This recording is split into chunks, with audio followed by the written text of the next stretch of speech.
Hello and welcome back to another episode of the Wizard Factory podcast. My name is Logan Hart. This is Brian Easterday, and tonight's episode entitled Beyond Black and White, Transcending Dialectic Thinking.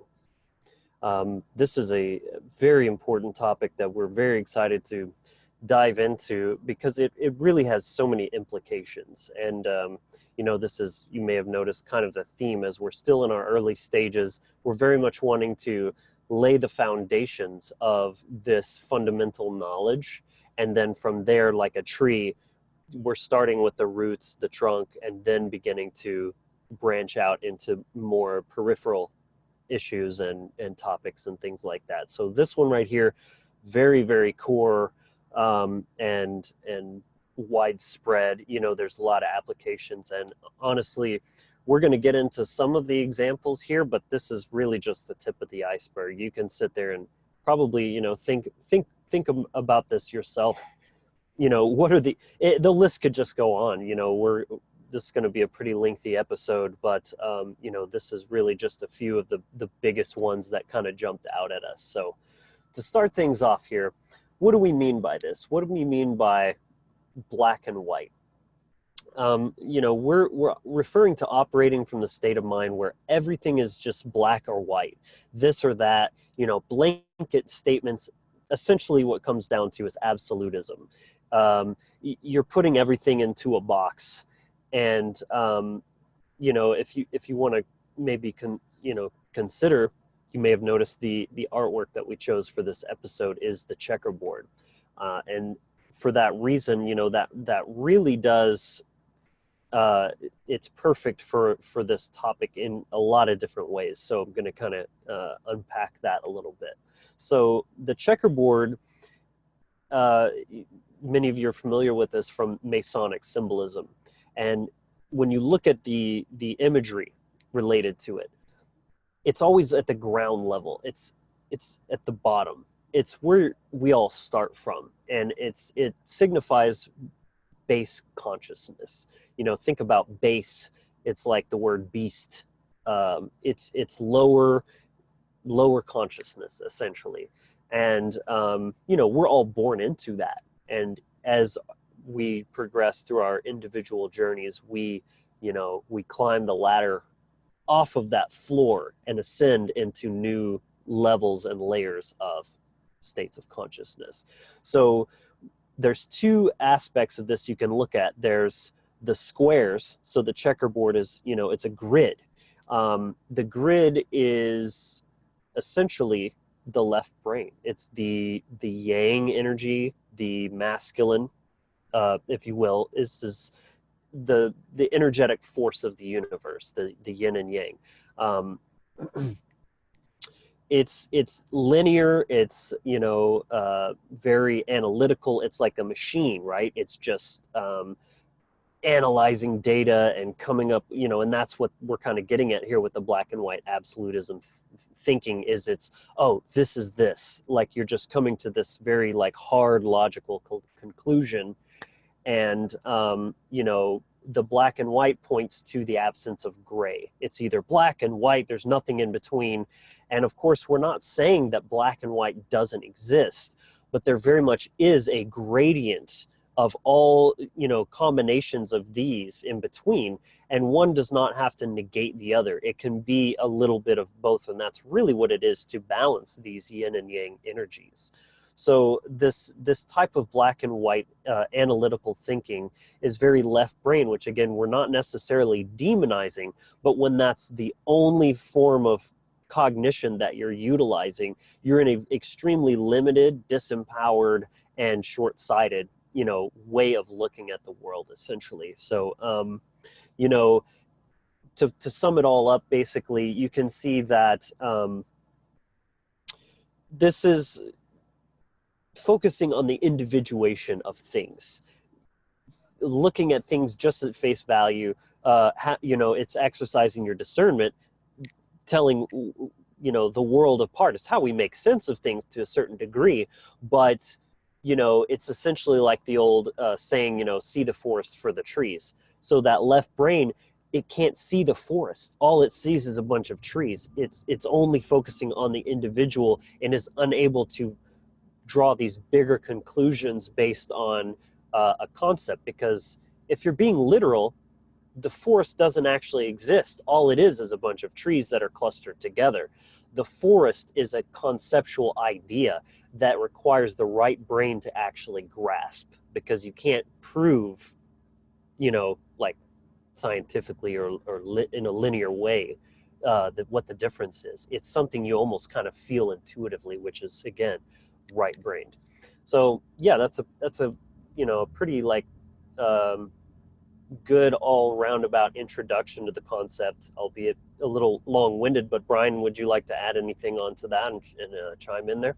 No, I mean, for the most part, that definitely is an introduction, but I do want to stress that this is something that, definitely I personally, but then also, in a lot of our conversations, Logan, this is a theme that we've seen coming up over and over again through so many different areas that, again, we want to stress that this is kind of a foundational or a core concept that we've been coming across here. And a lot of it, I think, will tie back into, coming from a place of unconscious trauma. And then, that left brain intellect, that wounded ego will kick in. And then as a way of trying to keep itself safe, it's in that place of doing what the intellect does, which is, pick apart from a monk. So it's trying to discern, is this safe? Is this dangerous? What is this? And then it can get into a very, stuck in that state of just trying to stay in a constant discernment as a way of trying to protect itself, And it's very fear-based, of course. The survival mindset, is, it's a two-edged sword, because there are real dangers in the world. That sacred masculine principle is very needed, very necessary, but Absolutely. to only live from that place of thinking of viewing everything as, potentially hostile and always being on the defensive and viewing it as a survival situation is a very imbalanced, unhealthy state of existence. Yes, absolutely. And, really, one of the first points that, that I kind of want to bring up and address here, and how I came about the path of kind of discovering this over, the last few years, is that, in coming into the animist, polytheist, pagan mindset, whichever you would like to use, you don't really find this whole black and white concept as much. Like, for example, if you're looking at the different gods, not only is there just like more than one, but each of the gods themselves have, many different characteristics, many different traits. Some can be very terrifying, but also very helpful. I mean, they just have this wide variety of expression. So they're not just these black and white deities where they're just only stuck in this one form of being. And, it doesn't, with the pagan mindset, you don't find as much having things to be all about absolutism. It tends to be a mindset that accepts allegory and mythology a lot more readily, because there's not any like fear-based threat or coercion to drive that need to stay in that, having to discern, is this good, is this evil, so I don't get punished for it. So that's definitely, as I stepped out of, being raised in a Christian home or whatever, and having a lot of this unconscious programming in, as, stepping more into the path of my path work and my from my ancestral tradition, and pulling up these things in the unconscious, it was something that I not only noticed in myself, but I've been, recognizing it just as kind of a general reaction in different areas of society. So I think, that's something interesting to look at and reflect on. Do you have any thoughts on that, Logan? Yeah, well, I mean, I think the main thing we can look at here is, and this may be really touching on, the more I think about it, it may be really touching at something very foundational to this entire concept here, is this idea that the gods of the Norse, or, the pagan pantheon and what have you, were not perfect beings. They were very, fallible. They were on their own path to enlightenment, and they would have moments of, almost like humanness or error. And the people who practice this, they weren't putting these beings on a pedestal of they're up here and they're perfect and we're down here and we're just inherently flawed. You know, the whole original sin concept of like, well, yes, it's okay to accept that you're not perfect, but you don't then put yourself to a standard of perfection and then say you're failing at it because you're comparing yourself to something that you can never be. That's a very unhealthy mindset. And so that's one of the biggest core differences between this pagan animist perspective and monotheism. Is monotheism very much holds this concept of God is perfect and all-knowing and all-powerful and all, you know, all these things.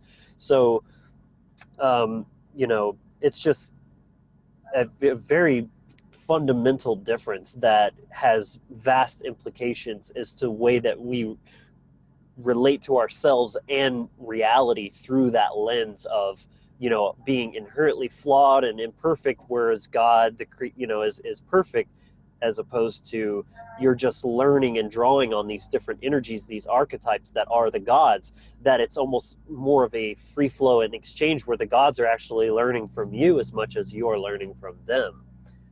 Right. Absolutely. And it definitely, you know, with the animist mindset, you get rid of that whole kind of savior projection that we see in, you know, in Christianity, where there, you know, there's this idea of this you weren't good enough, so there had to be this perfect savior, you know, in order for, you know, you to be able to be accepted or whatever.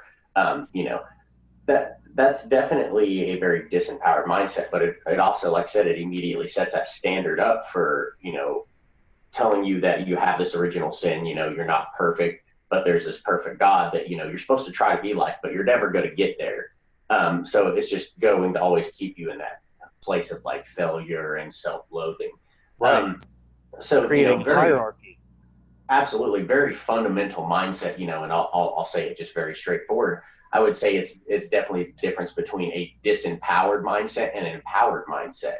You Exactly. know, because you have to start with that foundation, and if you are accepting any kind of state of mind or a mental terrain that where you're being disempowered, then all of a sudden it's going to create unconscious trauma, because you're going to have to suppress that to keep making it through life, and you're going to keep pushing it down, and then you're going to open up that ghost door that we've talked about before, and then you set yourself up for this feedback loop where you become very dogmatic. And I'd like to add two words come up here when you're talking about this savior projection and all this kind of stuff that I think is such a profound concept that I keep coming back to in my own intuition, to the point where, I mean, I think we could almost do a whole episode on this one concept, and that is learned helplessness.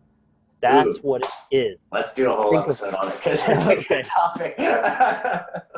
Like, think about as from maybe this perspective of a parent or something, like your child is trying to like learn to tie his shoes or something, and every time he's just getting frustrated and he can't figure it out, and then he just calls out to you and says, can you just do it for me?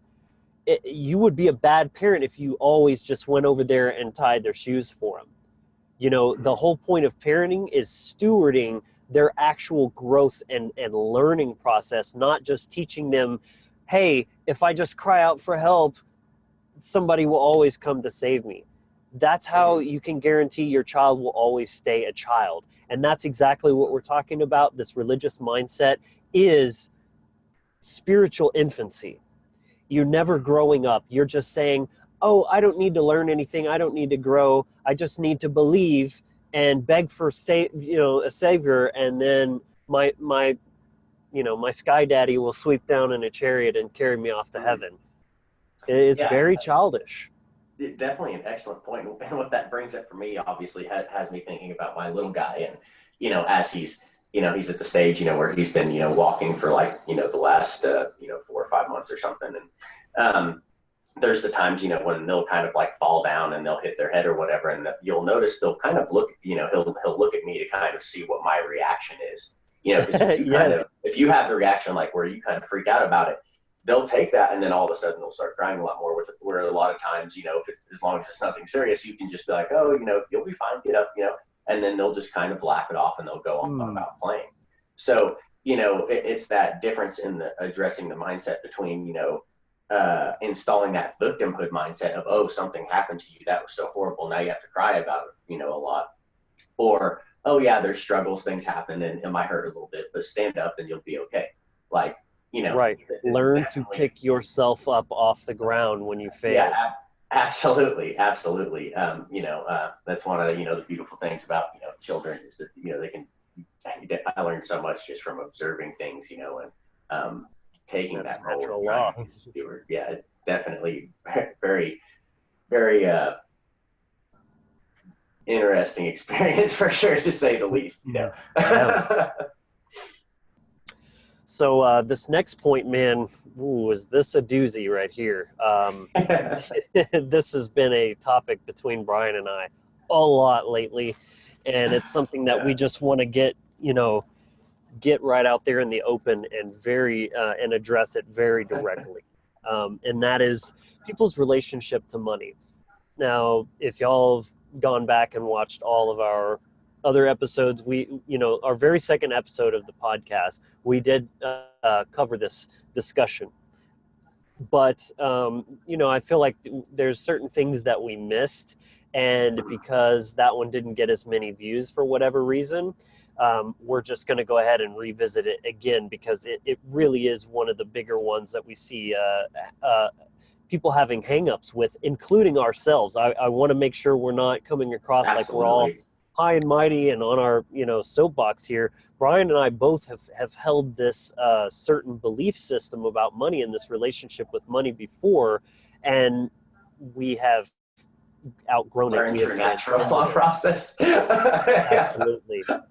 So I don't know, Brian, do you want to start out, and I can Sure, absolutely. Obviously, I think we can kind of go ahead and frame it up, foundationally, is that, looking at kind of the two polarities or the extremes of how people view money. So, there's the idea that money is,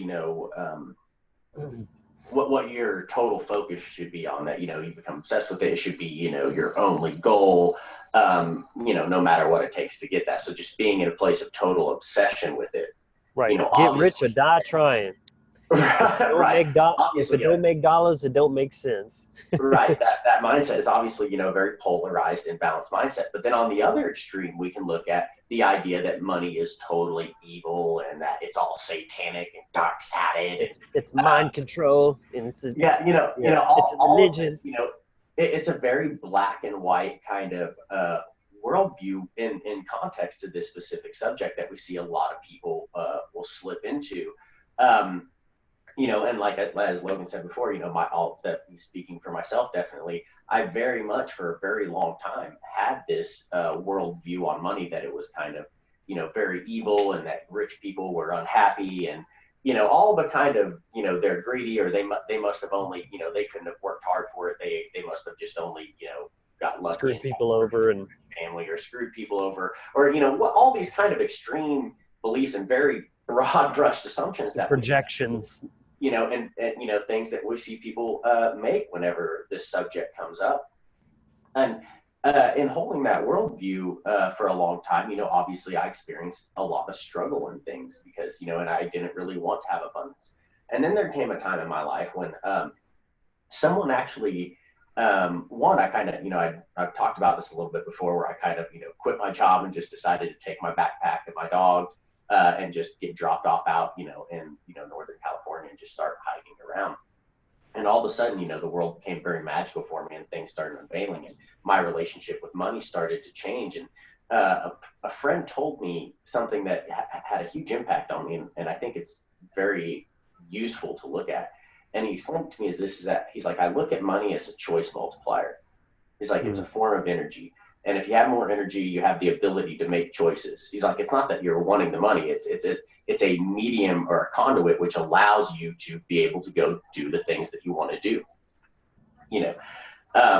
So that kind of started my thinking on, reevaluating, well, what is this? And obviously, as I, stepped in kind of you know, the truth community and stuff, I, you know, did kind of a flip backwards, you know, going back into thinking, you know, that, oh, it's, you know, it's the Federal Reserve System, so it's all evil. And that's not to say that we're endorsing the Federal Reserve System at all. So before anybody, you know, gets triggered here, it's not what we're saying. Listen closely. But,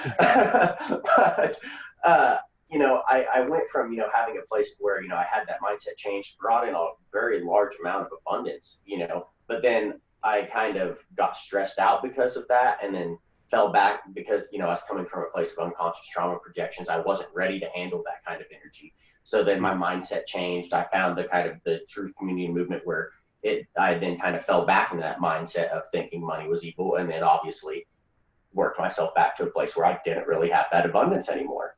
You know, so this is something I've tested in both forms. So before anybody gets triggered or thinks that, like, you know, oh, you just don't know what you're talking about, or, you know, you just don't understand natural law, or we've had an experience that you haven't, so you don't understand this yet. You know, I've tested this both ways, you know, multiple times. And every time I change my mindset, you know, abundance comes to me. And right. And it's not wrong to do that, because then obviously you then have the ability, your choices are multiplied. You have the ability to not only help yourself, to create the best, you know, reality for you want to experience in your personal life, but then if you need to help others, you have that ability as well to be able to do that. And that's a really nice feeling to be able to do that, that if Right. someone needs help, that you can be that person that can help them. Not that you should always have to do that, but if you want to have that option, that's totally okay to have. Mm-hmm. So I think that's kind of a good little, like I said, I had a little long-winded intro there, but Yeah, no, it's good stuff, man. Good stuff. I was thinking it's almost like the mindset of a recovering addict. So somebody who's an alcoholic, they were obsessed with alcohol. It had a hold on them. You know, they couldn't control themselves. All they cared about was how they're going to get more. And then that first stage where they're quitting and they're finally saying no more, they can't trust themselves with it. Therefore, it's all bad, you know, keep it away from me, blah, blah, blah. But in that way, if you look at it this way, the alcohol still is controlling them, because they can't even say when, you know, how they relate with it. They have to just completely, you know, shut themselves off from it. And I think that's where people, they see the badness of the money obsessed culture that we live in. And by all means, you know, please understand, we're acknowledging that. We're not saying that doesn't exist. Mm-hmm. We're not saying that that's not a very shallow, you know, ego driven, fear based mentality to be in. We're not promoting materialism in and of itself.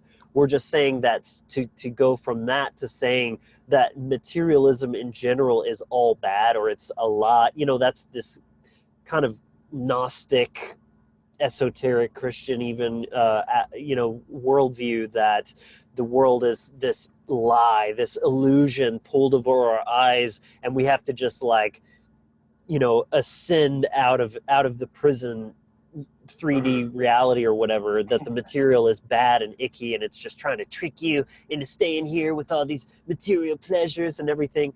No, that, like, we're meant to experience, you know, deep pleasure, and that is for us, and that is every bit as a spiritual experience as anything else. Absolutely. And abundance is spiritual, and you deserve abundance, and you choosing to remain in lack and, you know, material lack. Even, we're not saying that the only form of lack is materialism. See, like, it's people get all this stuff so twisted up. We have to be very careful about it. Take a black and white stance. Exactly. What it comes down to is, just because others are suffering doesn't mean you have to, like, literally live in squalor, or else because you're afraid of having more than someone else. That's not, you know, that's not a healthy outlook. You know, you're gaslighting yourself, essentially. You deserve to be abundant. You deserve to go out and take what you deserve for what you're putting in. You know, it's all about energy exchange. You know, you can observe this everywhere in nature. And, you know, I've been really studying a lot about cryptocurrency lately, and just in studying actually the science and philosophy behind currency itself, even if it's a fiat or whatever kind of currency, it struck me profoundly just how much it sounds like natural law. It literally is just a new form of energy exchange. That's really all it is. And you can't be against money without being against, the flow of energy, which is anti-natural law. Energy must flow. Yeah, there's a few things that definitely come up for me there, and that's one, if we'll look at it through, astrology and the runes, but let's start with the runes. The very first rune on the Elder Futhark is Fe. Thank you. Which is Fe. It's the, and if you look at some of my work, that we've talked about before, if you go to my other private channel, Mastering Midgard, I have videos on the runes where I introduce them. But when you can see that, there's 24 runes split up into 3 sets of 8, and each of them deals with a different level or aspect of the self and helping you come to grow and to be a full, mature spiritual being that's a functioning member of the tribe. And the first 8 deal with the physical level. So the first thing that you have to start with in this life is learning how to master material resources. And that can include money, but it's also knowing how to, feed yourself and build a house, just live in this basics. Because if you don't figure that out, you're not going to be here very fucking long to figure out the rest of the shit. You got to start simple here. So, right. And then, if we jump, to the 7th rune of Elder Futhark, we see Gabo, which is about, an equal exchange, and this is, an energy manifests in many, many different forms. Obviously, everything is energy, everything is consciousness. So it can be money, it can be emotions, time and attention. There's all sorts of different forms of energy, but there needs to be an equal exchange, because if one party is just giving and giving and giving and another is taking, what is that? It's not a symbiotic relationship. It's a parasitic relationship. And exactly. With abundance, we can see nature is very, very abundant. It's all about abundance. If you go out there and look, it's about life. It's about, going out there and thriving. And yes, death and struggle are part of it as well. So it's not just this black and white that, it's all beautiful. There's this mixture of it, obviously. But then as well, for me, through astrology, sorry, you brought up a lot for me here. Yeah. Through astrology, my Dharma Devata, which is the planet that helps me with my unconscious mind, is Venus. So I've been working with Freya and this Venus energy. And when we see in astrology, Venus represents and relates to material things and pleasures and music and beauty and all these different things of this physical realm. And it also represents higher devotion. So if there's an entire planet, that has a huge impact on how we function as human beings, deals with these things, it's not inherently evil. To think so is like saying nature itself is evil. It's that separation, that thinking, demonizing this physical body and thinking that, it's only the other realm that is, spiritual. And, to be a spiritual person, you have to make sure you live in the most minimalistic lifestyle in this physical world, and anything else than that is, you're not spiritual, or you're fake, or a charlatan, or whatever the fuck it may be. Right. This just came to me. Look at a bee, for example. A bee is not thinking about, I'm going to go out and pollinate all the flowers. The bee is thinking about what he's getting out of it. Right? That's right. It's just that he's the bee, as you just said yourself, looking at comparing a symbiotic relationship to a parasitic relationship. Well, every being in nature is in one of those two things. That is ultimately the thing that we're talking about. Natural law, living in alignment with true natural law, is what is good for harmony of all things. Both of those lead to I'm getting what I want. It's just one means we all get, there's enough to go around, versus I'm getting what I want, screw everybody else, I will destroy the very ecosystem I live in to get mine, essentially. So again, the bee is living in a symbiotic relationship with the flower, but he's not thinking about the flower. He's just going out and getting what he needs to survive. So, just remember that, that dichotomy there. And this is really I'm just going to clearly state, as you can see as we go through this list of these few examples that we selected, the theme here is dialectical dynamics between two polarities, and this comes back to the law of polarity and the Hermetic principles. So again, anyone who hasn't read the Kabbalion, very, very, like 100% vital, foundational, fundamental knowledge for anyone, especially by understanding that, it's going to make so much more sense what we talk about a lot here on this show. So that'd be like number one. If we made a Wizard Factory reading list, book list, that would probably be the first definitely one. Up there. Yeah, for sure. So again, that's the theme here, is we're talking about polarities where you're getting shoved to one side of the spectrum or another in a state of imbalance that's going to cause chaos in your life, in your day-to-day operations, by being so like one track minded, on in black or white on a certain thing. So, as we were touching on did you have something? I did actually. Something else big came for me here is this kind of underlying black and white assumption with money that people will say that, like, if you're looking at getting money or bringing in abundance yourself, that means that you must automatically by default be elevating yourself above others, or that's all, again, all you care about. And that, there's not enough abundance for everybody. So it's staying this assumption of the scarcity mindset, instead of looking at and seeing that, not only can one being be abundant, but all can be abundant, which is really tapping into that energy of the Aquarian age that we've been moving into, which is, about the individual being sovereign, as well as working with the group for the social, uplift and change that we want to see together. Very good point. Thanks for bringing that up. And, this was also making me think of how you could look at money as just a tool, right? I mean, anything that human beings create, what is a tool? A tool is something that we make that does something, that makes life easier, that has it's an object or a contraption that has a purpose. It does work for us, so that makes our work easier, right? So any tool is neutral. It's all about the intention behind it. So you can't blame money as being inherently evil any more than you can say guns are inherently evil. They can be, you can use a gun to, ward off a robber, or cold, murder somebody. Well, you can use money to, buy a politician, or do something super shady, or build a homeless shelter. You know what I'm saying? Build a food force, do all sorts of things, Buy a gift and give it to somebody, give somebody the Kabbalion, like a hard copy. You know what I'm saying?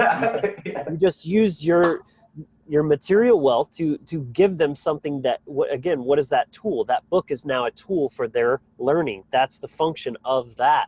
You use the tool of money to purchase a real world tool. So, like, if I made a bunch of money, what am I going to do? I'm not going to, do something like super self-servient. I'm going to build a farm and, get a vehicle, and then buy better equipment so that I can, spread the message of freedom and self-empowerment through the Wizard Factory more efficiently. That is how I want to spend my money, and will, because I will be making money doing this and other things. Right. So yeah, I think that's a good kind of little general introduction to or kind of on that subject there, because it's definitely something that we're going to do, a whole other talk in the future where we really go really into depth into this and looking at it. But what we really wanted to address with it here is just looking at being stuck in the black and white perspective of it, just getting stuck to one extreme or the other. So if you find yourself taking one of these stances, maybe you should step back and look and see, well, is this coming from a place of unconscious trauma? Why am I having such an extreme reaction to where I'm saying I'm staying polarized and stuck in one state of mind? Because that's stagnation, and stagnation in nature is death. It's like a knee-jerk reaction to something. Absolutely, and it's coming from a place of feeling like wounded or victimized in some sort, So I think that's a good little hit on that. And the next one that we wanted to talk about here was the whole, sex could be another one that we could, hit on here. It's something that in society, some people may, get stuck into, one polarity or other, where they see it, as this just meaningless, pointless thing that's just, something, apes do, or what, that whole kind of, right, very, disconnected materialistic mindset. Right. But then on the flip side, you also have the mindset that, oh, it's this, very spiritual thing, that it's only spiritual. And if it's done any way outside of that, then it's, evil and sinful, or, whatever that may be. So I think, it's a subject that we can see kind of a lot of different extremes and kind of hard stances taken on with. So Logan, would you kind of like to take it from there? Yes. Of course, yes. You can see it as just this empty, the term that always comes to mind. It just kind of strikes me because it's so, the term bumping uglies, because it is so indicative of that mindset of just like, it's just bleh, like, and then, and the way it gets used so much as a sort of as a drug in a way, where any drug or any sort of addiction, essentially what that comes down to, without getting too far off topic, is you're feeling a void within yourself. You're not connected to yourself. There's a dissonance there. So you're seeking something outside of yourself to feel whole and to feel complete and to feel connected. So, a lot of people that, sex very much gives that, in a temporary, drug addiction type of way, where it's a quick fix, but then afterwards you're left feeling even shittier than before. And because, it makes sense. What did I just say? They're seeking connection. Well, that's what sex is supposed to be. But if they're not, on that heightened state of spiritual awakenedness and everything, then sex is never going to meet that, that energetic level of that as well. So, that's one way you can look at it. And then the other side is where it has to be this only sacred thing, and again, with the kind of Christian religious view of like saving yourself until marriage, and lust is like worse than murder. If you look at a woman and imagine her naked, that's the same as raping her. Already said, the Bible literally says this kind of stuff. And I mean, that's just another form of extreme where, yes, sex is sacred. It's incredibly sacred and powerful.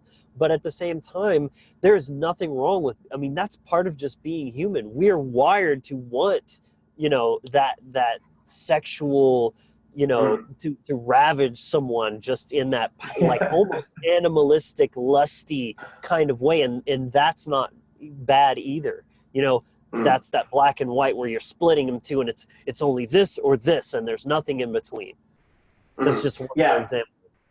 Absolutely. And, a quick mention here, this episode's really all about seeing the nuance of things, being able to see the relationship and that gray area and look at it and just understand that you don't have to always just step into this extreme reaction. And if you're doing so, you're probably coming from a place of unconscious trauma. And when you do that, you're, again, setting yourself up for that dogmatic feedback loop where you're just going to be chasing your own tail.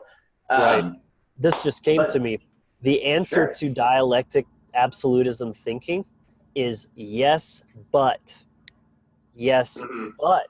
Because then you're adding in the nuance, the caveats, the exceptions. Right. You're not making blanket statements. You have a general idea, and then you say, this is true, but then here's how you temper that. Here's how you offset that in a way with balance. Right, absolutely. And the next thing, that we see here, and this is a one that in society plays out in many different ways and through many different belief systems, is this idea of individualism versus collectivism. So, just to kind of look at it from kind of the anarchist, circle and perspective here, we see, you know, that some people take that very extreme on, you know, oh, I'm individuals. Don't say, you know, don't use the word we, or I don't associate with any people, or I don't even want to be a human being because we're all just a virus or a plague on the earth. This very kind of nihilistic worldview. But then on the other hand, you know, where we see people that, you know, that they can slip into the extreme of, you know, only being about collectivism. And, you know, that's the only answer, and that, you know, the collective's rights outweigh that of the individual. And, you know, you get into that mindset of statism. But what this really brings up for me is what's happening here is this is a war in the mind of the all. When we can see that, you know, everything is consciousness, everything is part of the mind of the all, we're individuations of consciousness, but that are all collectively together because we're all part of the same mind. So it's this fight in the mind of the all between, you know, having the individuation of consciousness or the connection between that, and getting stuck between those two poles. So it's the mind of the all become, you know, playing out in a polarized form. So when we can start seeing, you know, that we're both, you know, we need to be able to, you know, I like to say is, you know, when I first learned it through my own experience, I summed it up in this way, is that everything is the same, just in a different way. You know, because through that I could start seeing that, you know, I was both an individuation of consciousness, but I was connected to everything else that was also just as equally one of those. And then, you know, I started being able to understand and look at the complicated simplicity in things, and seeing that, you know, yes, there's this going on, but then, you know, the complexity, that's what this talk is about. We're looking at the nuance. We're getting beyond only seeing the simple thinking and stepping into looking at the complexity of things and seeing the nuance of them, because you have to be able to do both. Right. This is the forest and the trees again, really, is we're individual trees, but we're also the human family. We are like the cell, again, with the cells in your body. Each cell is an individual, but the cells all come together to actually create it. Absolutely. Yes. And what a cell's doing, they're exchanging energy, they're sharing nutrients, the blood is coursing through and sharing all of that. You know, this is really. Yeah. And if a cell doesn't get energy, what happens? You know, it fucking dies. Yes. You know, like, so it's fundamentally in nature that, you know, these things, you know, that we're hitting on here. So capitalism and communism would be another sort of little off branch of this as well. Right. Yeah, or the unity versus duality of, oh, you're only seeing dualistic thinking, oh, you're only stuck in a unity mindset, and not being able to like look at both. Right, you know? Where you just tend to see people that either say, like the very new age minded people that say, there is no me, there is no you, we're just namaste, we're just the same person looking back at each other through a mirror, bro, like it's all just one, you know, versus, you know, the opposite end of the spectrum of that, where it's just like, you know, ultimately a different form of solipsism, where I am all that exists, and everything, the whole universe is just this projection of me, and in going on in my own mind and consciousness. Right. Absolutely. And another one that, you know, we think is kind of a big one that we can see play out a lot of times is this idea versus, you know, nature versus technology. Like, whereas people can kind of, that in itself, they can take a very black and white stance on of, you know, only, you know, thinking that, oh, you know, we only need the natural form things, and then, you know, all technology is really bad. Or there's the people that go to the other extreme that, you know, like, oh, nature's just something to be conquered and technology is everything. And, you know, why can't you look at both? Why can't you build technology that's inspired by nature, that helps improve it, you know, and start being able to balance these together?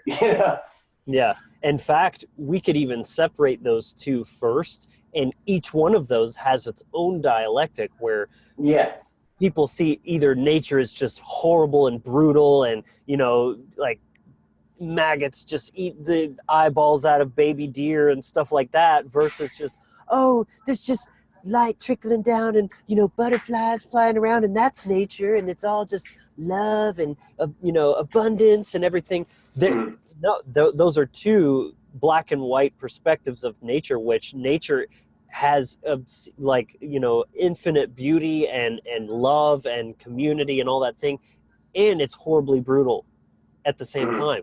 It's the masculine and feminine in everything.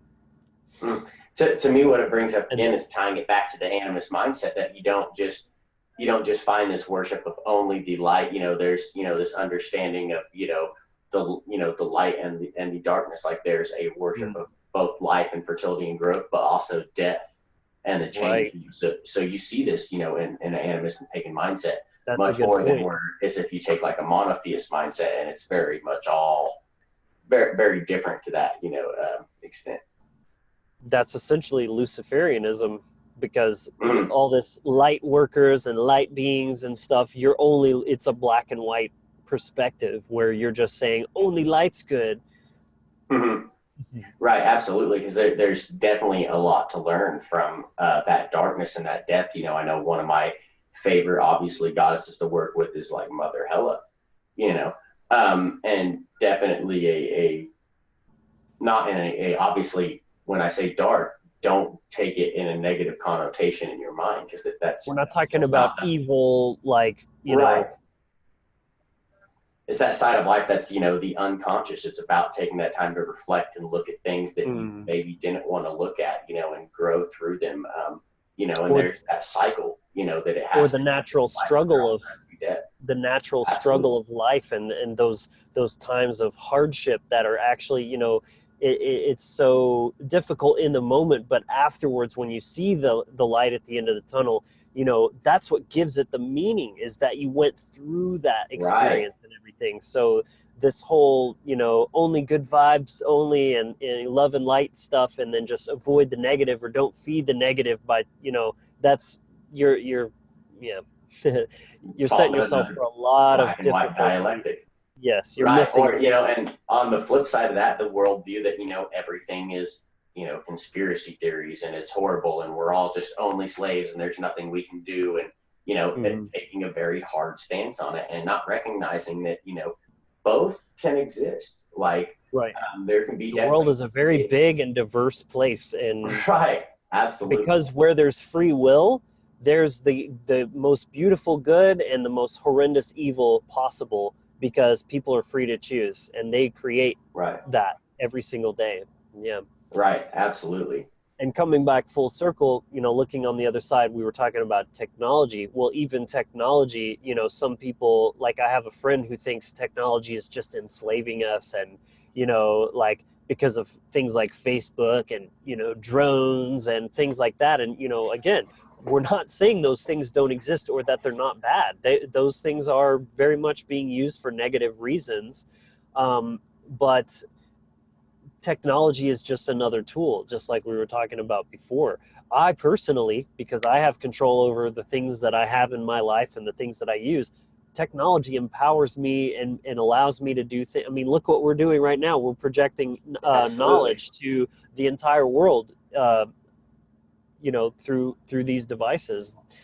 They're not enslaving us. We're spreading liberty, empowering knowledge through this. So, you know, you can just see this playing out with money. Is, you know, money's enslaving us all, except you can use it to actually liberate yourself. And by viewing it that way, you're cutting yourself off from the keys to your own prison cell. Right, absolutely. I mean, yeah, you know, yeah, it's a, you know, those keys were made by the guards. I can't use them. Right, that'd be just playing into their system, their icky system. Yeah. No, what this brought up for me too, as well here with the whole technology thing, is that, you know, the age of Aquarius, again, to tie it back in here, not only is about that connection and that social change, but it also deals with, you know, technology. Aquarius is the air magician. Yes. So using technology to help connect with other people, to build communities, to raise that social consciousness and make that change that we want to happen. That's all definitely something that we need to use. And the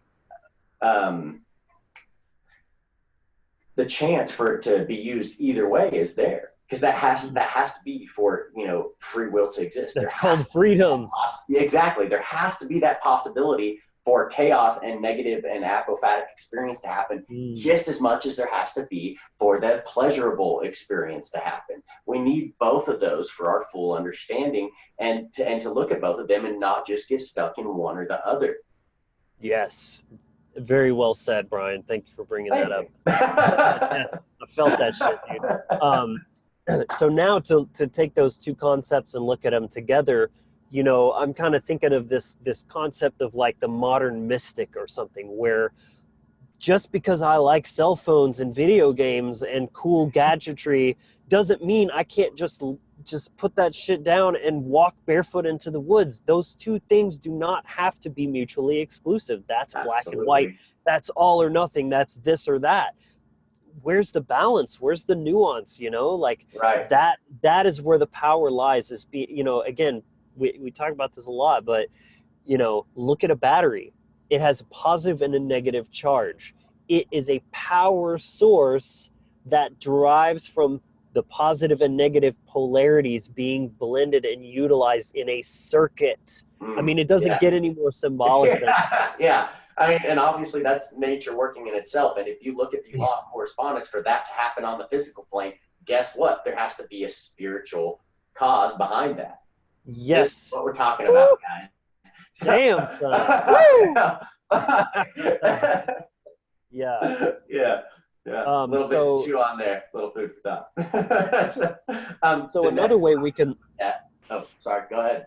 Another way we can look at this black and white is, you know, these terms that get thrown around an awful lot on Facebook, especially, and in the, you know, the freedom and truth communities. This idea of being awakened or enlightened versus asleep or a sheeple, where it's again all or nothing. It's this or that. It's just like, well, I'm awake and you're still asleep, where this is not something that's binary. You know, we're all on different, there's the gray areas where we're just all on different levels of consciousness and awareness of the world, where somebody who might know a shit ton about like 5G and chemtrails or something, but then haven't read the Kabbalion, or haven't looked into, you know, healing or plant medicines or whatever, or like, you know, like we're all just spending our time day to day focusing on taking knowledge in, and nobody can know everything at once. Nobody can be fully enlightened and just know everything there is, and, you know, it's not a light switch. Like, yeah, it's a dimmer switch. You're turning the lights up slowly and gradually. If anything, this is something that I added when we were, you know, kind of talking about this the other day, Brian, is where if anything, where I had to actually define it as an actual turning point of awakening, you know, where you actually take that red pill, and it's a choice, you know, again, with the red pill in the Matrix, that whole movie is all about choice, and he has to choose to take that. That's the moment when he says, I care more about truth than my illusion. Mm-hmm. If anything is a turning point about waking up, or suddenly, you know, is when you begin to actually question the reality and start actually beginning your search and dedication for and to the truth. And understanding that is a continuous process. Exactly. It's not just this, you know, like I said, you know, just flip on the light switch and then all of a sudden you're there and everything's perfect. And also this idea that people, I think, you've got to be married to these streets. Right. The people, you know, who think that, you know, if you're awake or you're a person that's enlightened, that all this, you know, you should also be in like this perfect state of happiness, or you're not going to feel anger or sadness or, you know, any of these negative emotions. You know, that's definitely obviously very much bullshit. You know, you can be at a state of awareness in many different things, and you're still going to be experiencing emotion, you know, just the normal motions of life, you know, where you're going to have ups and downs. And this is leading me in here too, is to just emotions and feelings himself is another thing people can be very black and white on, where, you know, if you ask someone how they feel about something, they'll be trying to sum up and just come with this, you know, this one answer, oh, I'm angry, or oh, I'm happy about it. When very rarely do we ever feel just one way about something. You know, a lot of times there's, you know, a struggle, or, you know, we might feel a little bit towards this way and a little bit towards that way, and then we have to try to find a balance in the middle. So, I think that's something that, seeing the nuance in it and being able to understand that it's not just one state of being, or it's not just this this process that just all of a sudden you weren't there and then you're there. It's this process of always becoming into higher states of awareness. Right. Absolutely. Yep. Let's see. Our next little point we wanted to kind of hit on here is the whole, and this ties in with the whole kind of sleep versus wake thing, but this idea of waking other people up. First, I'd like to say that one, you can help share knowledge and everything, but everybody has to then take that and integrate it for themselves.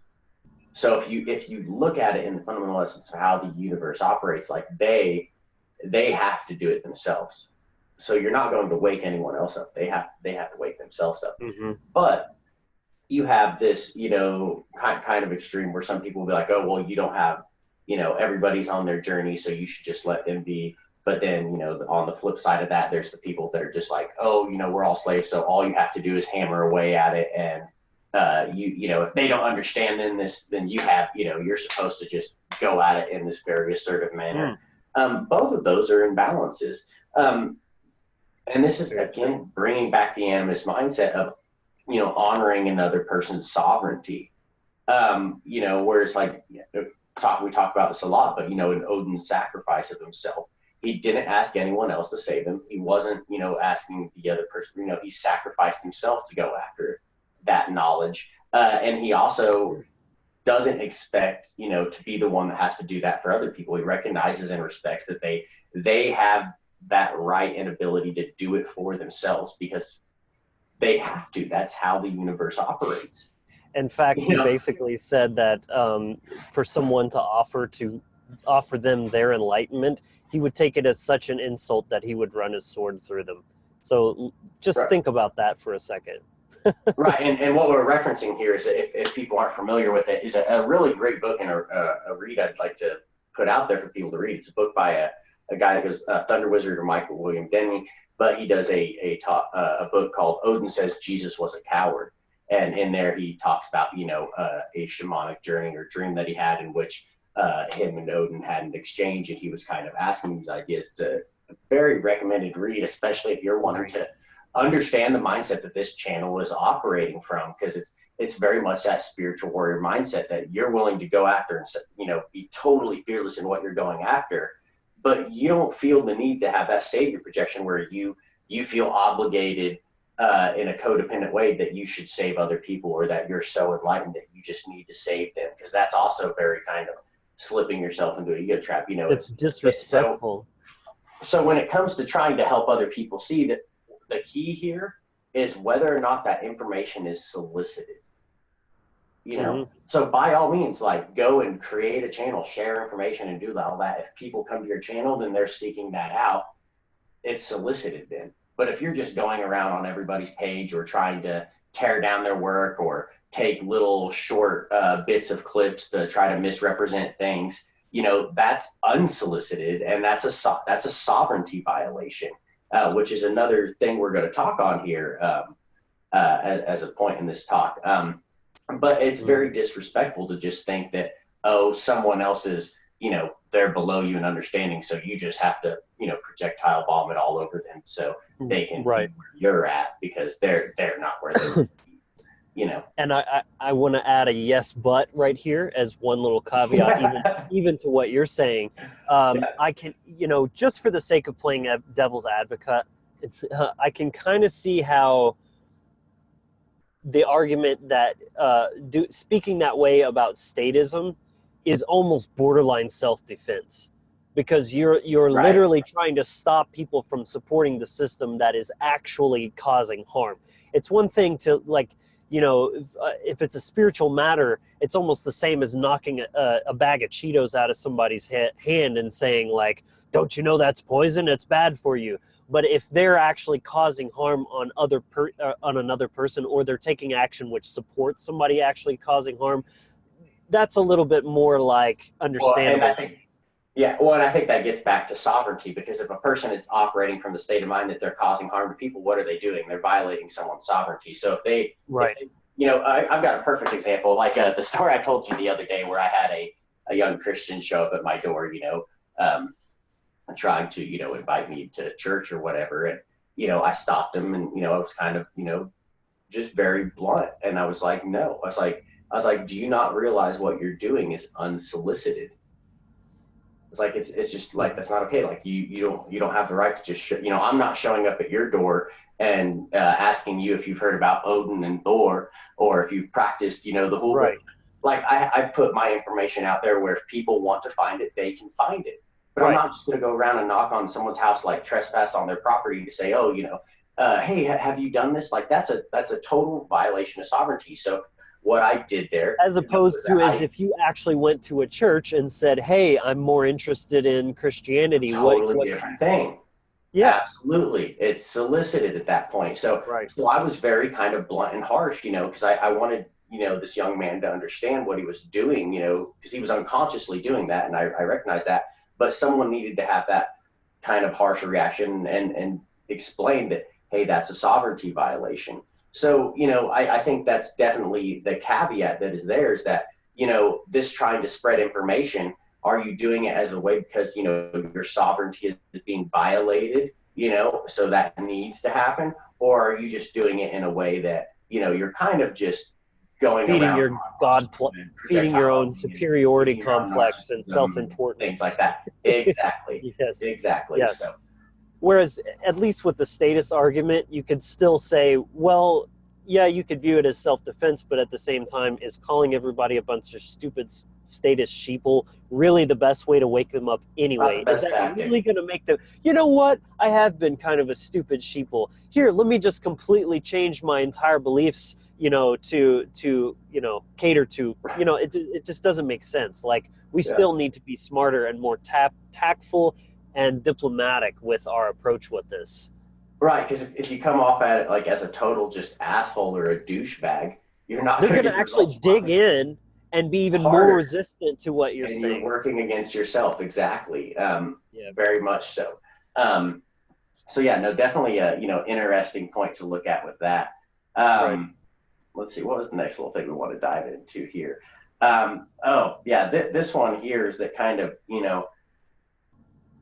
the mindset of, we can look at knowledge itself. So people can become very, black and white with their knowledge. Obviously, this is kind of what we're talking about, is, knowledge of different areas and how people are slipping into black and white thinking. But, a lot of times when people, they are coming from a wounded place, they'll use statements of, say, if they're in an argument, they're like, oh, well, what, you're always right. Or that person, oh, they're always wrong. You just got it all figured out, don't you? Right. It's just this either or black and white thinking without understanding that every single fucking person has the ability to be wrong and do things that are incorrect, and also be correct and do things that are right. And it's not just this one or the other all the time. That's this idea of this perfection or unperfection, that maybe we can see. This is kind of just hitting me that maybe this is coming from some of the unconscious ties of monotheism's effect on our society, that it gets into this state of being with knowledge that it's either biblical all the time, or it's totally true and always correct. It's either biblical or secular. Right. Yeah. So that definitely an interesting thing to kind of look at with that. And what that brought up for me too is something I get really often, especially in my my dialogues on Facebook, in the comments of my posts and things, where I'm claiming something as truth that I know for myself very deeply, in my core to be true, and they take that stance where it's like, how do you know this? And well, how do you know anything? And then it becomes this whole muddling of the what's really transpiring there. And what I always say in those situations is, just because I know something, or just because we can't know everything, doesn't mean we can't know something. Right. Or doesn't, we can't know anything. Like, those are two Right. completely different things. Things are knowable, and it's not always a matter of perspective. If I say 2 + 2 = 4, I know it, I'm correct, it's observable, it's provable, and it's repeatable. I could do that math problem 100,000 times and it would be correct 100% of the time. And yet there's no two ways to look at that. There's no way of interpretation 2 + 2 = 4. It just is that, and that's the only way to look at it. Mm-hmm. Right, absolutely. So even this world of subjectivity versus objectivity could get brought into this this mix as well, because people have a really hard time telling the difference, right. and that they can intersect in a gray area. Absolutely. Absolutely. Beyond the black and white. Yes. Yeah, no, that's definitely something that is very good point to look at. And another way, this was something that you had kind of brought up that I wanted to hit on here, was that a lot of times when it comes to knowledge, people will take that stance of always needing to have like an immediate opinion or a stance on something of, oh, this is good or this is bad, or oh, that's whatever the fuck it may be, just going to an immediate extreme instead of taking the time to like step back and actually say that, well, I haven't fully formed my opinion on this. I'm going to do some more research on it. So this especially if it's a very complex matter. Right. So it's if not you something notice you can just jump. Yeah. A knee-jerk reaction in something, that you're probably coming from some kind of emotional bias or trauma, you need to step back and look. So I thought that was something really excellent that you had brought up in our kind of little pre-talk. And another thing, one thing we wanted to look at was this kind of play between these two mindsets of, I don't care what other people think of me, or I only care what other people think of me. The huge one that we see kind of played out in our society, and very, not a whole lot of balance seen in between those. Because we get, especially, maybe in the truth community, we get a lot of people that are like, oh, I only care about the truth, or I'm not here to please anyone, or whatever it may be. Well, I think if we're really honest with ourselves and we step back and look at that, if that was the case, you wouldn't be out there trying to make a change. You're trying to have an impact on other people. Like, if you actually want to create, you can't claim the great work. You can't claim the great work and then also say you don't care about what other people think, because literally by claiming the great work, you're making it your business to change how people think. So therefore you have to care what people think, not just of you, because people, you have to work in the real world. People judge information by the messenger. You can say don't shoot the messenger all you want. Most people just don't work that way. You need to be appealing. You need to be charismatic. You need to be tactful about how you're presenting this information if you truly care about actually, spreading the message of knowledge and truth. Right, yeah, and that's what I was getting to. But then it's also not to slip into the extreme of that, like, oh, you're only trying to appeal people, so you're compromising your morals or anything like that. It's just, it's all about tact. You can present the same information in, an infinite number of different ways. What is correct and needed in that situation? Like, if you're dealing with an individual, knowing how that individual actually operates, they may want to hear information and react to information in a certain way, whereas another individual, that would totally turn them off. So again, this is where the arts of gnosis and astropsychology is so useful for me, is that I can see the system mechanics of an individual and myself, and then how those will operate together. And you can see, people's different dispositions. So this is, all what I'm talking about when I refer to being a midwife of consciousness, is being able to understand that people have these different dispositions. There are generalities in human behavior. There are some kind of objective things out there, but there's also a lot of that, subjective range, and then people having, different ways they're interacting with themselves in the world around them. So just taking one kind of black and white stance on something, you may appeal to some people, but you're going to be missing the mark a lot of the other times. So being able to be flexible and then choose the right, tactic that you need to deliver that message is very useful. Mm-hmm. Absolutely. So another one we could look at here is feminism and toxic masculinity, and then as an Mm-hmm. offshoot of that one, the MGTOW movement. So we're seeing Right. all these little like fractals of dialectics of like, Mm-hmm. you know, fuck me, fuck you, fuck you, fuck me, like this back Right. and forth of just like triggering trauma back and forth, this like Right. this perpetual cycle. So you Hurt know, people. Hurt people. obviously feminists are very traumatized people who have, you know, who feel very hurt, very oppressed, very wronged by society, who they are blaming is because men have been, you know, the society, and they're, you know, they're like stifling the feminine essence with that masculinity, which in some ways is true, not in all the ways that they claim, but there definitely is a certain patriarchal aspect to society where, you know, our emotions are very, you know, suppressed and things like that, just without It's getting just not into. black and white. Yes. Yeah. Well, there you go. Even the patriarchy isn't a black and white matter. There's Right. nuance to it. So Right. yeah.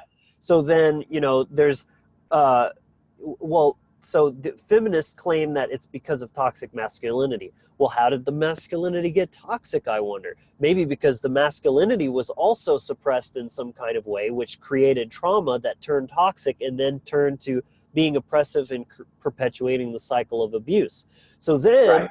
men feel oppressed by feminism, which is growing a lot of steam, and now you have the MGTOW, men going their own way movement, where so it's just this knee-jerk reactionary back and forth. That's just, I mean, and sure enough, I bet in time there's going to be a feminist reaction to MGTOW also that breaks off in this other sect from there, you know, and just like how long can this go on? I mean, it's utter Mhm. insanity, really.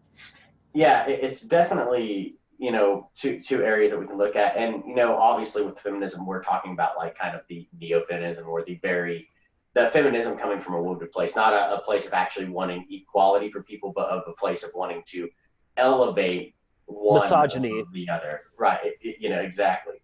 Um, so the next thing, you know, we kind of wanted to look at here and this is a big subject here, is racism. You know, so, you know, there a lot of people kind of take like a big, very, you know, hard black and white stance on things where, you know, with people who are racist, you know, they obviously are, you know, all about their ethnic pride and excluding the others, you know, and that's obviously into very black and white thinking. But then you also see that, you know, um, on the other side, there's a healthy form of being proud. You know, there's a place of being proud of your ancestry, but that you don't have to be a racist in order to do that. You know, Right. so being, you know, obviously here at the Wizard Factory, we're very proud of our ancestry. You know, our ancestral knowledge is such a rich and beautiful tradition that, you know, has not only, you know, awoken and helped me unlock things within myself and continue to do so every day, but, you know, Logan as well. And that's why we're here wanting to share that. But that doesn't mean we're trying to elevate our ancestral path or our race or skin color or anything above any other. So Or you can be degrade them proud of below yours. us. That's Right, another, the other way of looking at it. exactly. Right. So we can recognize that it doesn't matter what path or what tradition it's coming through. And we talk about this a lot. There are discoverable laws in the universe. There are spiritual sciences that you can find, and one isn't necessarily better than the other. It's useful to look at all of them. But there's also, you know, the healthy place of being very proud of who you are and where you came from, because you are the essence of all your ancestors, of all their experience and everything come together. And we can look at this, you know, scientifically too, through epigenetics, you know, Mm. that you are the accumulation of them. So to not, you know, be proud of that, or to just kind of exclude it, thinking that, oh, if you're proud of it at all, that automatically makes you a racist, that's a very kind of black and white stance on that. So we need to be able to come into a place of balance with it. Absolutely. So this next one, man, this is one is an idea I've kind of been developing for a good bit, and Oh this is a yeah. big one. This was It's a good one. this is a big, really big one, and especially, you know, I'm just going to come out and say in the natural law, followers of Mark Passio and things like that. And this is where, Brian and I, hope to take all the great things that Mark has done, but also try to refine them and take them. I always think of this idea of a relay race where, passing on the baton, you've ran your hardest, and then you pass it on and let somebody else, take it and go. And so this is one area that I feel can use some clarity to clear up some of the ambiguity about this whole concept of objective morality, because this is an area that just gets a lot of false assumptions about it, and people not truly really understanding the nuances and all the little gray areas about it, where there is black and white regarding morality. There is, you should never rape, that is never okay, period, end of story. That's just a black and white matter. But then there is also a lot of gray areas regarding it, which is requiring a person to exercise their own conscience, their own discernment, their own heart-based intelligence to decide what is the best course of action. And maybe there's a few, and there's no one right one and wrong one, or we're all just doing the best we can, and sometimes there's not always just a cut and clear answer. But right at this time, we want to observe this dichotomy between harm and sovereignty or consent, because those are the two major players when it comes to morality.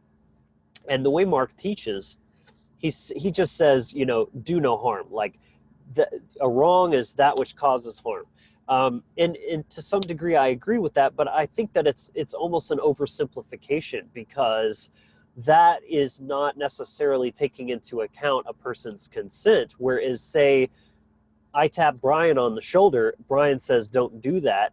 I can't just say, well, it's not hurting you, it's not causing harm.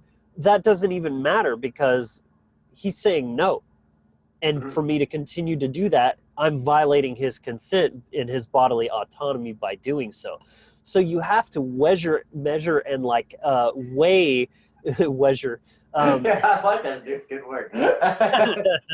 It's the weight and measurement of the thing. Yeah. Between harm and consent, you have to weigh those against each other and figure out, what is the most optimal. So again, it's not black and white. It's what's the best thing that I can do.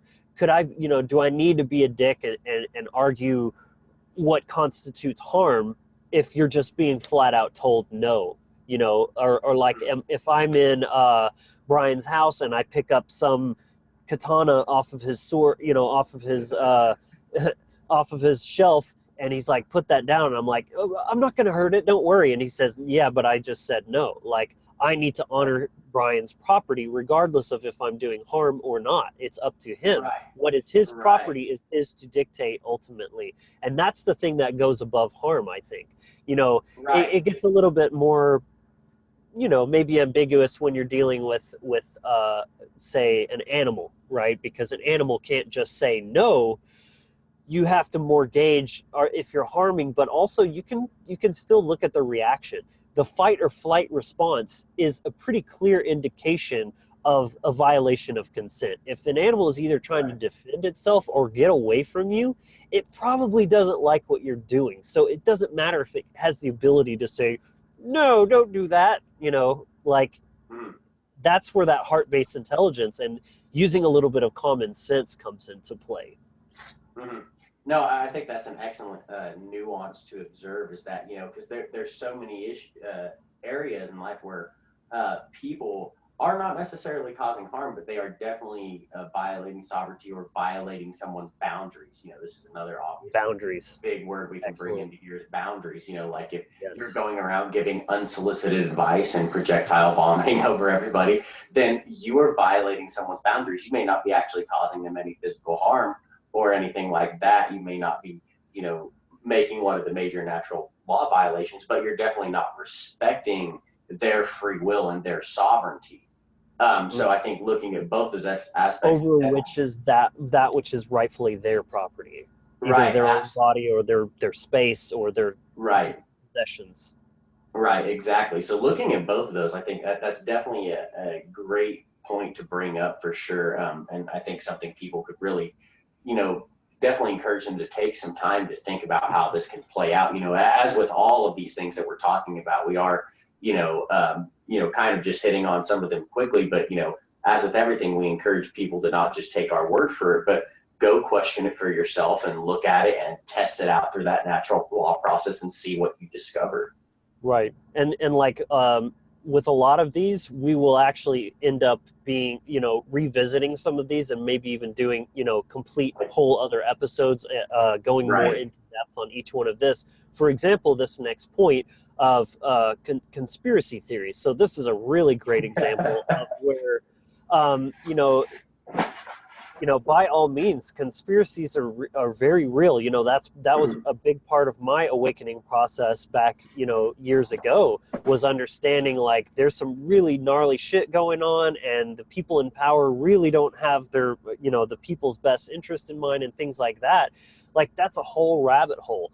But I think some people, they get so sucked up into that they literally can't see beyond that. And just as much as the whole hippy dippy love and light thing where they just see everything is just, it's all good, the conspiracy minded person who's become, I'm not making blanket statements. That's exactly what we're trying to speak against, is making blanket statements about, things that aren't that oversimplified. But a lot of people who get into the conspiracy world, they get so into it that they literally can't see anything outside of it. They can't look at food without thinking about pesticides and this, and they look, cell phones are the 5G, radiation, and just like everywhere they look, it's something that's out to get them. And, this world is just like, the prison once again. Yeah, they become solidified in their identity with it too. They start to like take that in with the ego, because if we're talk about that unconscious feedback loop, when you're coming from a place of unconscious and then that gets into your belief system, what's the next stage? You move into the realm of ego where that starts to solidify. So I think that's definitely interesting to look at. And again, there's definitely conspiracies out there, but recognizing that there are those, but not everything is a conspiracy. Right. Looking at each individual thing, from, an objective viewpoint where you can step back and actually question both sides of it, not jump to an immediate conclusion or immediate knee-jerk reaction, and then look at it and be able to see like both polarities of it. That's a false flag. Right. And then find the balance, between those. The conspiracy thing itself can be very black and white, where you're seeing everything, and then from there, individual conspiracies can be seen as black and white, like I was just saying. Like anything that happens, you're like, it's false flag, like the government set up crisis actors, whatever. Or, like Brian and I were talking about this, where there's so many people out there that we see that literally believe that anyone on TV, anyone on the radio singing a song or whatever was born the opposite sex, and they're transgender. And then you can go on and watch these videos where they're like analyzing all their bone structure and proving definitively that so and so was born a man or what have you. And again, we're not making blanket statements either. I definitely, there's a few of those that are very compelling, and I'm inclined to think that there are quite a few actors and actresses that are trannies. But to make a blanket statement that, I've literally heard it said, you don't get on the world stage without being, a transgender.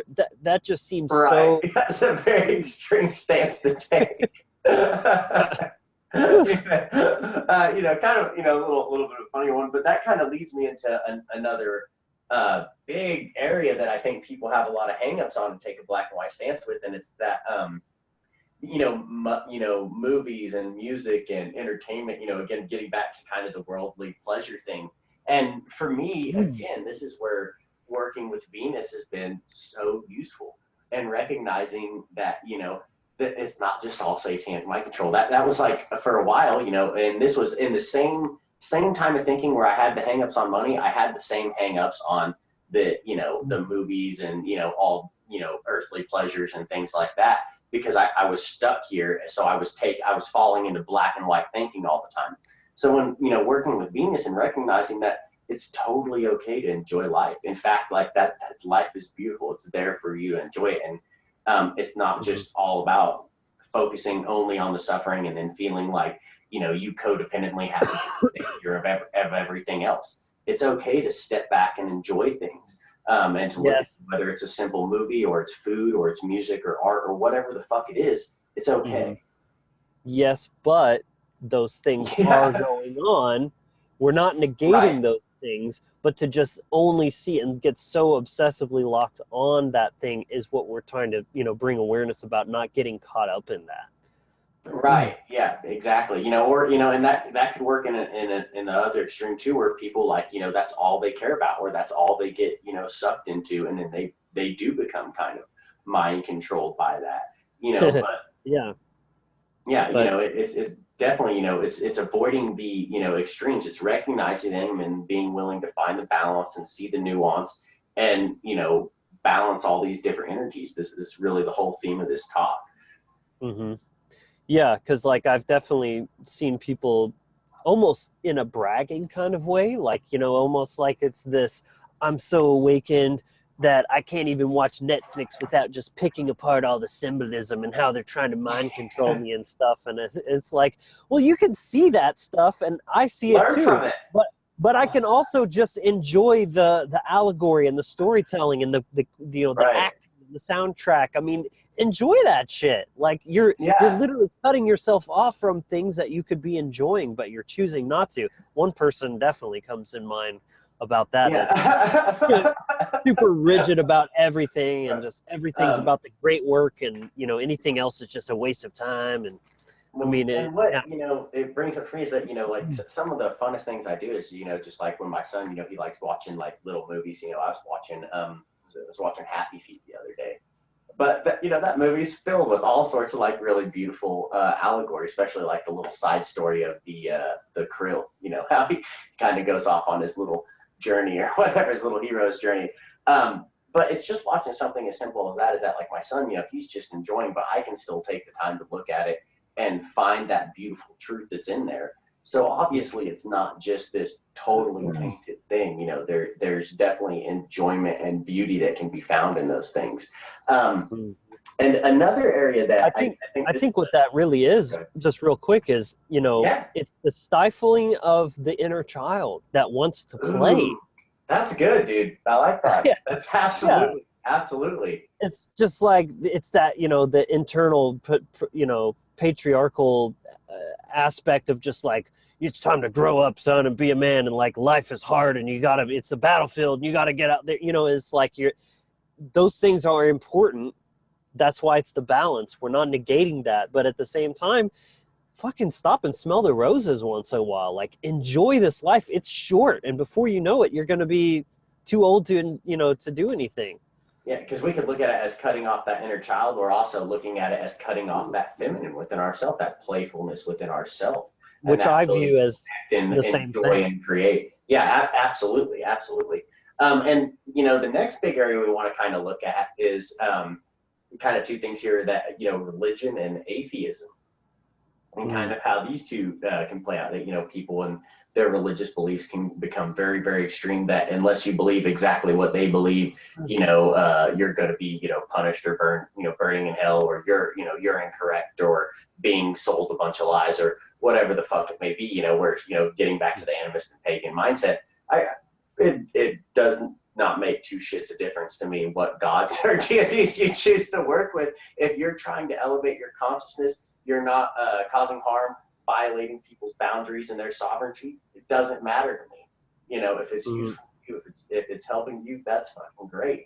But if you get into this, very black and white view of it, that, this is the correct religion and everything else is just sinners or evils or, whatever it may be, that's not a very healthy state of being. And then kind of on the flip side of that, a lot of people, and I know you and I both had this in our personal experience of being raised in like a Christian home, will then have that bad taste of religion left in their mouth because of the people who take that kind of stance on it.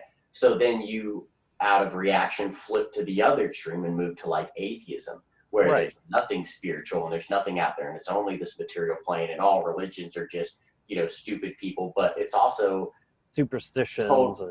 Right, and it's also like totally, cutting off huge ranges of experience of this world, but and just refusing to look at them. So obviously, it's being stuck just in the other polarity of it, and how these and that is kind of funny too that a lot of people have this experience like we did, that like where they leave a religion like Christianity or something like that, and then they go to that other extreme for a while of atheism, and then at some point they eventually kind of start getting interested in things and end up kind of coming back to finding a balance or a spiritual path of their own. But some don't, and they just stay stuck there. Either they never even leave the first cult that they were raised in because of fear of, like we talked about with the Thunder episode, Slain by Subtlety, where you're afraid of being ostracized by your family and your friends and all that sort of thing.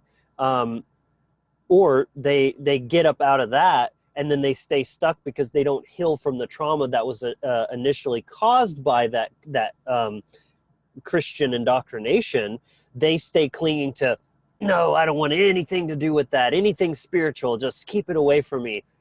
Science is all I need. Science is my new religion now. Right. Yeah, absolutely. And then, now that you say that, that brings another great point. Science is one that, we didn't even talk on earlier. But that's something people take a very black and white stance with it, that, the scientist said it, so it must be 100% true, or a new study finds. So now whatever comes after, I'm going to believe it wholeheartedly. That you get into this very black and white, but that's not to say that there isn't science out there, that there's an ability and a process of being able to discover and to know, and that is extremely useful. Natural law is science. Absolutely. And, science is the experience of, finding out what natural law is. You're learning to know. But, that doesn't, obviously mean that anything that is labeled as science or from a scientist is automatically something it is science. Face value. That's another kind of religious dogmatic belief there. Right. Well, it's peer reviewed, so it must be 100% absolute. Yeah. The FDA says no. Yeah. And then kind of as an offshoot from that, where we're looking at the religion and either it's spiritual or it's material, the world of the occult is kind of somewhere in between, where Christians tend to look at the occult as it's all dark-sided. It's dark-sided. Yeah. Like that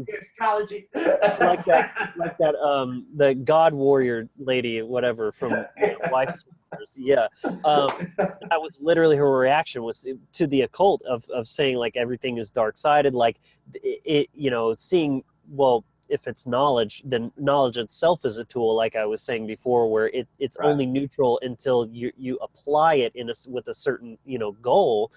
Right. So that Christian mindset sees it all as evil inherently. It's not to be tampered with. God doesn't want us to. I've heard this from my family. God doesn't want us to dabble in dark-sided stuff. Like, you just need your God and your Bible, and that's all you need.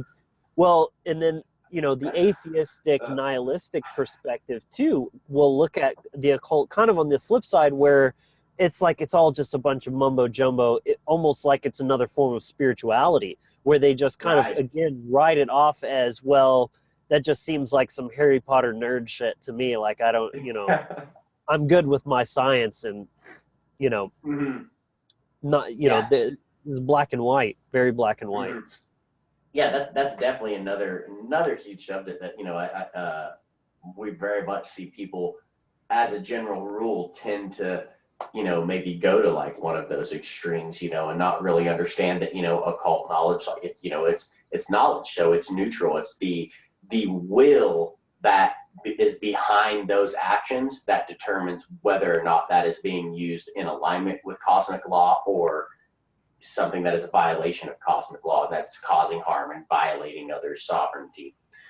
The next really one that we kind of wanted to look at here, that people might get a little triggered on, is body image and health.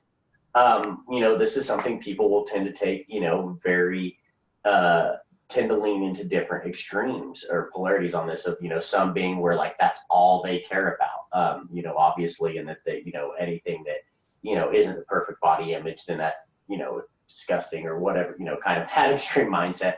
Or there's the other extreme where people, they're kind of in this mindset of, oh, you should just love yourself no matter what, and it's not to say that you should ever be self-loathing or hate yourself or things like that, but you should be honest with yourself that if your body is at a state where it's not healthy, if you have an issue, you need to look at that. Like if I had cancer and I'm just keep telling myself, oh, I'm perfect the way I am, it's probably not going to play out for me so fucking well.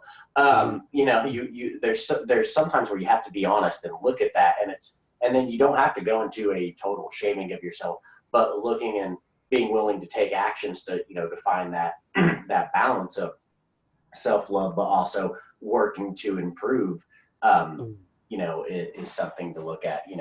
Right. Would you like to kind of riff on that one for a second, Logan? Absolutely. What's coming up for me there, Brian, is that, this is one of those times where the intention behind the thing really is the determining factor. So, when you're dealing with something that's literally an immoral action, it's not the intentions that matter, it's what was actually done. A cop that thinks he's a good guy and he's saving the day, but he's just following an order and he's actually initiating harm against that their intentions is absolutely irrelevant. Yeah. Right. But in this dynamic, we can see how, this like gym obsession sort of thing could be coming from actually a place of self-loathing where they hate themselves so much that they are measuring their own self-worth and worthiness of love and acceptance of themselves by their physical state. So every little piece of cellulite they see, they're like, oh, it's disgusting, do more sit-ups and just make sure it's perfect, like coming from that place of scarcity and self-loathing, as opposed to if you want to look at the other side of it, where true health can be an expression of self-love, where if you are in a state of being unhealthy and it's not just about the looks, it's the looks, again, law of correspondence. If you look unhealthy, if you're overweight, this or that, that is a physical manifestation of a spiritual or psychological problem. Right. So that self-loathing, that unwellness is manifesting in your physical body through stress, through all these sort of things, and you're eating unhealthy. That's manifesting. So to truly heal and then begin to truly love yourself completely is, yes, to accept yourself exactly as you are, but then also you love yourself so much that you want to be the best version of yourself. If you like take yourself out of the picture, Brian, if your son was unhealthy, you would want your love for him would facilitate you wanting to buy him the best quality food. And absolutely, that's why that's already the case. Yeah, absolutely. You love him, so you want him to be the best, happiest, healthiest. Yeah, little man likes his girl. Or you want to take care of him in that way and let him become that. So you just apply that same logic to yourself. It all, in fact, it has to start with you first. Every relationship that you have is a projection of your relationship you have with yourself. So you've got to get yourself correct first. So, to put it very simply, true self-love leads to a healthy vessel. Yeah, and let's see, there was something there I had, but I lost it, so it's okay. So the next one we wanted to look at here was kind of the this whole black and white stance that people can take with criminals. Obviously anyone, if a person's like stuck in a mindset of statism, that anyone's labeled a criminal, that they're not a good person or they're immoral because they break the law. But there's, on the flip side, maybe like in the anarchist circles, where they think that every person that's like breaking the law, and obviously, this is just for people going to an extreme as an example and an observation, but where anyone breaking the law that, it must have been a victimless crime, basically.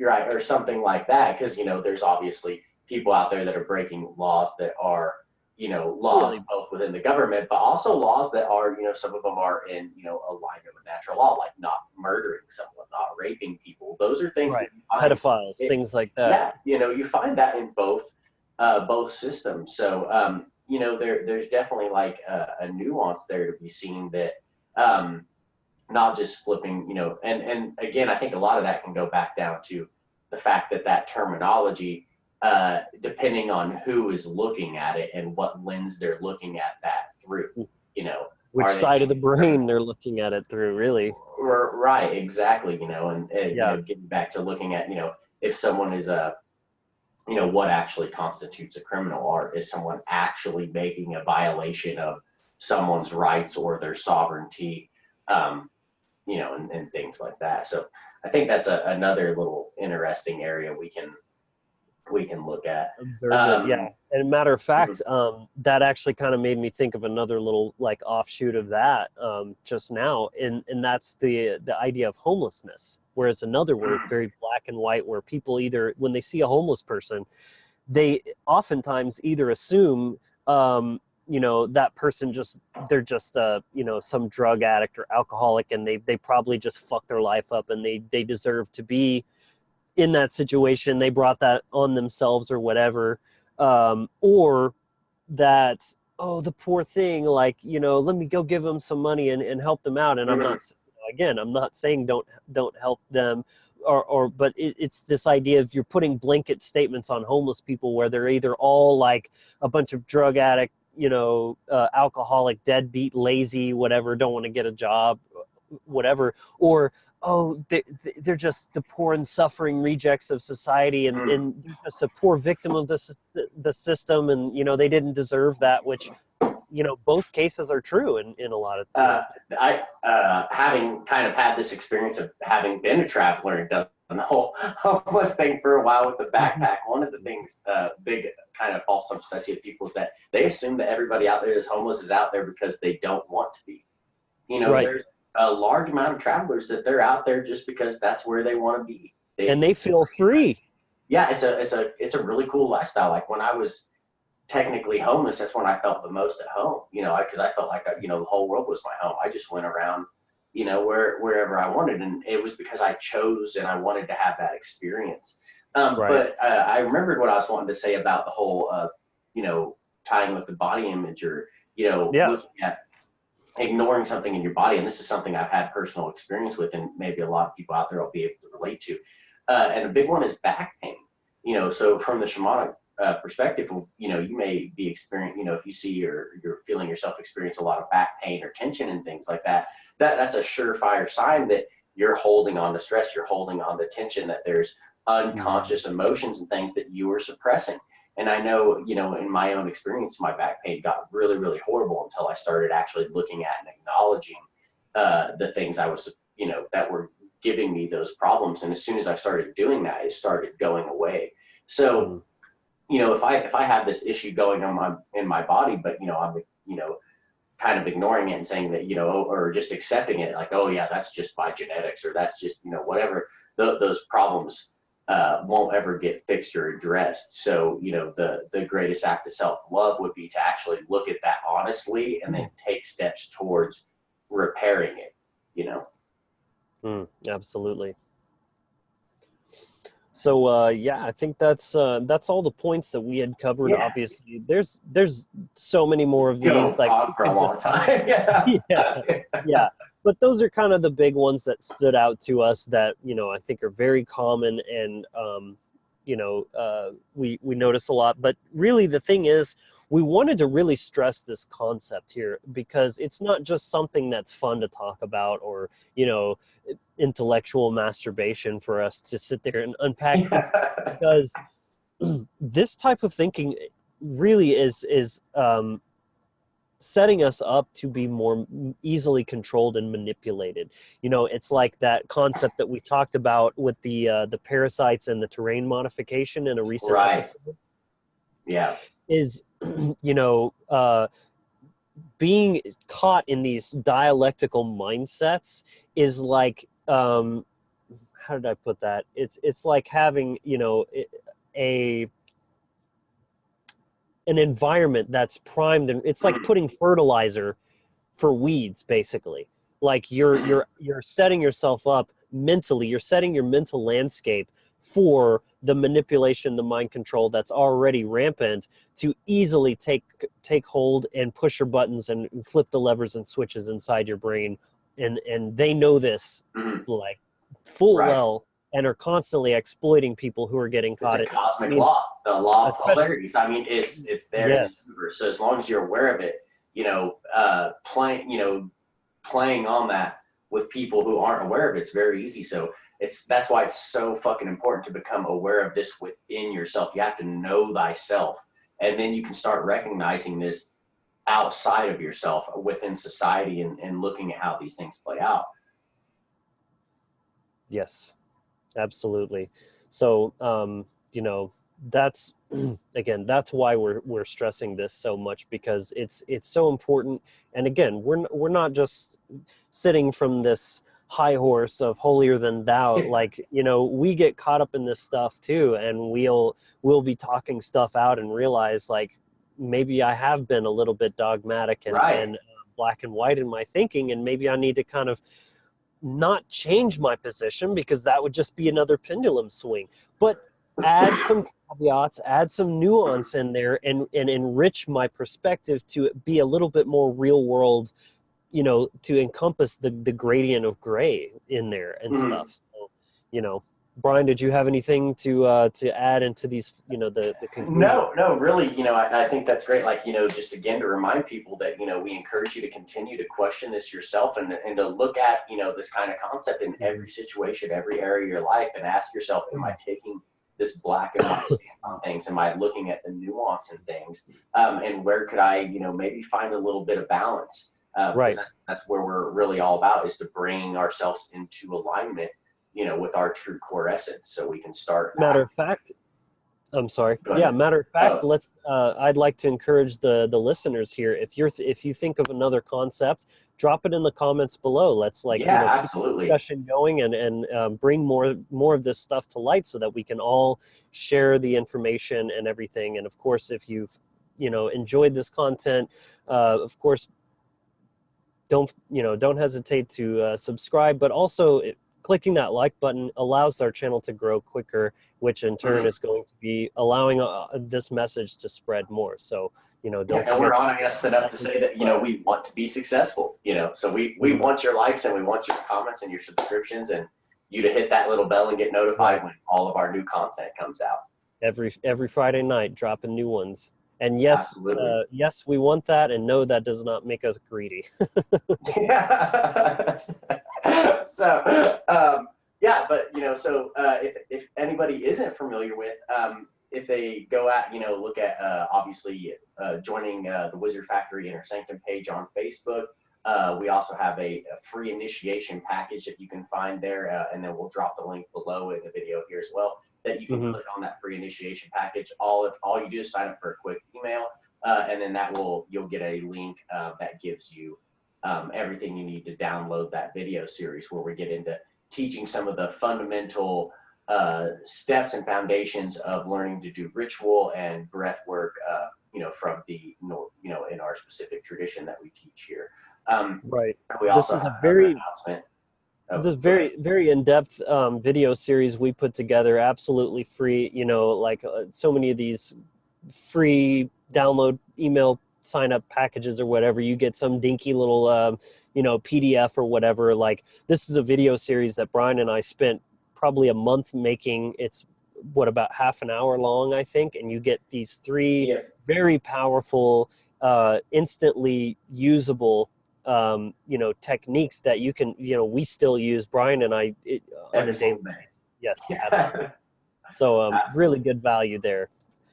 And then, yes, we're going to go ahead and mention the Phoenix package, which is our first paid content, which is another video series that takes some of that foundational knowledge that we share in the toolbox in the initiation package, but really goes even more in depth. And this is something that's going to really shake up. I mean, you want to be ready before you do this stuff, because it's really going to break up that stagnant energy and bring in some new stuff. And it may not always be the most pleasant at first, but it's always clearing space for new fresh things to come in, and that's always a good thing. Again, as we always say, stagnation is death. So if you want the anti-stagnation pill, that's what we're offering in this video. So check that out. We'll also for that one, go ahead and just email us at in the link below, contact@thewizardfactory.com, and that will we will go from there about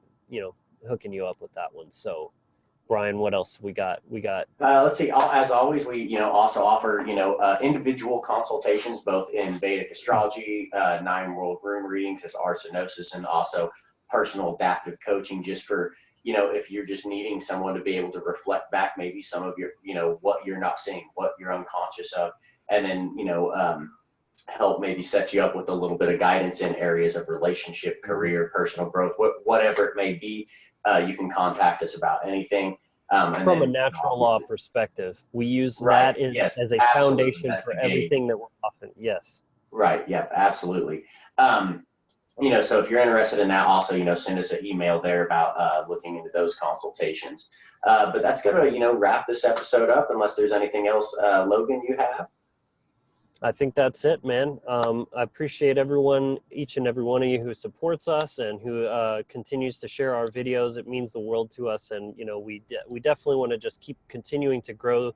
We have very big things, very, very big things planned for the Wizard Factory that we'll be slowly, bringing to light over the next several months as well. So, by all means, subscribe and stay posted on this journey, because it's going to be really awesome. And we want to share that journey with you as well. So until next week with the new episode, that's going to conclude tonight. So until then, be empowered, inspired, and encouraged.